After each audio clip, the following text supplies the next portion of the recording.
Olá, pessoal! Hoje eu vou falar sobre a vida de Jesus, uma parte muito importante. Só um momento. Vou falar sobre uma parte muito importante da vida de Jesus, né? Quando Jesus, né, ia de Cafarnaum para Betânia, ele ia a pé, né, com os seus discípulos. Ele ia com os seus discípulos, né, e a pé. A pé. Ele gostava de andar a pé bastante, né? Jesus, né? Yeshua é mais certo, porque em hebraico, né? O nome dele era Yeshua, todos chamavam ele de Yeshua. A gente chama de Jesus porque é o nome latinizado do grego, né? Vem do grego. Jesus, Miriam era o nome de Maria. Maria, mãe dele. Só que nós chamamos Miriam de Maria, mas na época se falava, onde está Miriam, né? Jesus, por exemplo, alguém que se referia a ela ia falar assim, Miriam, não ia falar Maria, né? Maria é o nome latinizado em grego, né? Em grego. Então, gente, então vamos lá. Eu vou falar sobre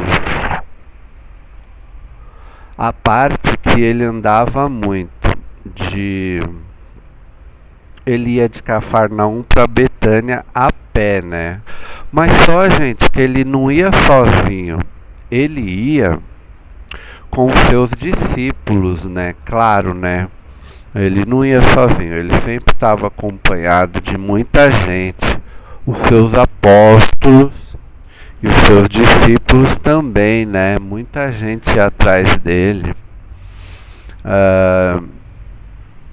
porque se encantava com as prédicas dele, né? Se encantava, como eu me encantei por Jesus, por isso que eu prego a vida dele. Então ele ia a pé. Tinha dois caminhos para ir de Cafarnaum até Betânia, ou pelas planícies, né, por terra, né, você ia pela terra, ou você poderia ir rente às águas, sabe, rente ao mar, pelas águas, né, as pessoas falavam assim. Jesus está vindo pelas águas, né, pelo caminho das águas, ou das águas, né, então, as pessoas falavam assim, porque Jesus ia pelas águas, porque naquele tempo fazia muito calor, né? Então, Jesus, ele queria molhar os pés, né? Se refrescar, né? Ele preferia ir rente às águas do mar, assim, tal, para se refrescar, né? Junto com seus discípulos. Então, quando ele vinha das águas, as pessoas falavam, Jesus está vindo das águas, pelo caminho das águas com seus discípulos, né? Porque você podia ir pelas águas ou mais lá para baixo, por terra, pelas planícies, mas Jesus sempre vinha pelas águas, de uma cidade a outra, né?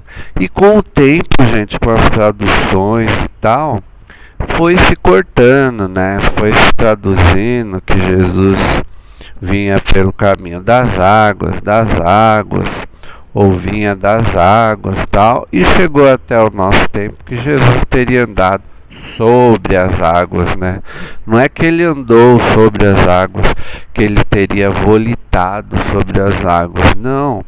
Não foi isso, tá, meus amados? Isso não aconteceu. Jesus veio pelo caminho das águas, como eu expliquei, né? Jesus não volitou sobre as águas porque esse tipo de fenômeno não teria sentido na missão de Jesus, já que Jesus teria que viver como um homem comum para não despertar a desconfiança nos seus discípulos, né? Porque, pô, se ele começasse a fazer milagres, ele ia despertar a desconfiança nos seus discípulos, né? Jesus não veio para isso. Jesus veio trazer o evangelho, né, a boa nova, as boas notícias, né, do reino de Deus, a política de Deus, né? Então, Jesus veio trazer esse código moral para nós. Jesus não veio fazer milagres. Todos os milagres que estão na Bíblia foram interpolados, criados, inventados por interesses religiosos, lá no sacerdócio organizado, né, na criação da nova igreja. Eles criaram vários milagres e fizeram de Jesus um mito, um homem que nunca existiu. Aquele Jesus dos evangelhos não é o mesmo Jesus que respirou o oxigênio da terra. Só para vocês saberem, né, a sacanagem, né, desculpa o termo, mas não tem outro, a sacanagem que fizeram com a pessoa de Jesus. Jesus não fez aqueles milagres, tá? Não só. Esse de andar sobre as águas não foi da igreja, vamos ser honestos. Esse foi um problema de tradução, né? Mas os outros, de transformar água em vinho, de transformar alguns pães e peixes em milhares de pães e peixes para alimentar a população, os discípulos e adeptos famintos, eles faziam provisões, gente. Quando eles saíam com Jesus para as caminhadas, eles levavam muito alimento. Não precisava fazer multiplicar pães e peixes, nada disso, tá? Então Jesus e os discípulos faziam provisões direitinho para não passarem fome. E o pão que ele multiplicava era o pão espiritual, né? Era o pão do coração, o pão do amor ao próximo, o pão da caridade, da paz, né? Da mudança interior, para que nós possamos, né, atingir o reino de Deus.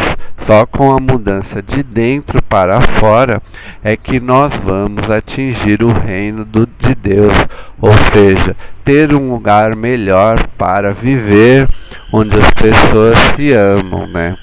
E é assim a vida, quando a gente muda, né? A gente, aqui mesmo nesta realidade, nós vivemos em realidades melhores. Conforme nós vamos evoluindo nosso interior, crescendo na moral, no amor ao próximo, não fazendo mal a ninguém, largando os vícios, os defeitos da alma, sabe? Criando a paz interior, a serenidade, não deixar nada de fora te perturbar, porque o mais importante é o nosso interior, né? O fora apenas reflete.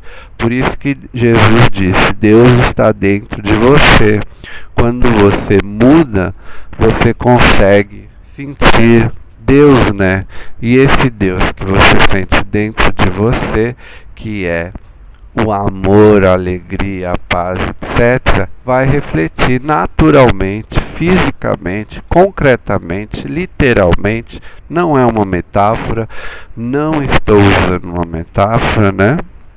Vai refletir naturalmente no seu espaço-tempo, entre aspas, porque não existe espaço-tempo. O que existe, né, são realidades que a consciência vive conforme a frequência dessa consciência.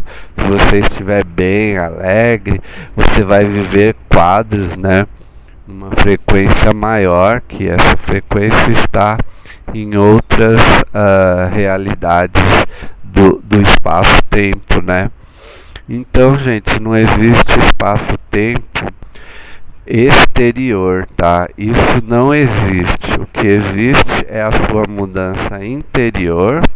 Aí você aumenta a frequência de quadros, e esses quadros, passando pela sua consciência, cria movimento, mudança, tempo, espaço.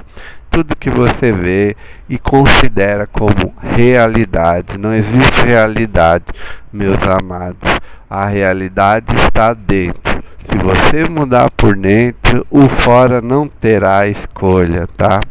Então, gente, essa parte da vida de Jesus que eu queria falar, que Jesus veio nos trazer apenas para nós mudarmos por dentro. O fora, gente, esquece o fora, pelo amor de Deus. Esquece o fora, eu estou falando isso fisicamente. O fora não existe, é ilusão.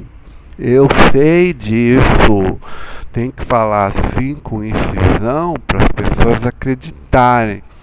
Por exemplo, lá em Marte, eles já evoluíram muito moralmente, internamente e vivem realidades que são uma extensão do nosso espaço-tempo, mas com uma frequência maior, uma frequência vibratória maior. Por isso que a gente não vê o espaço-tempo deles, mas é tudo uma extensão do espaço-tempo.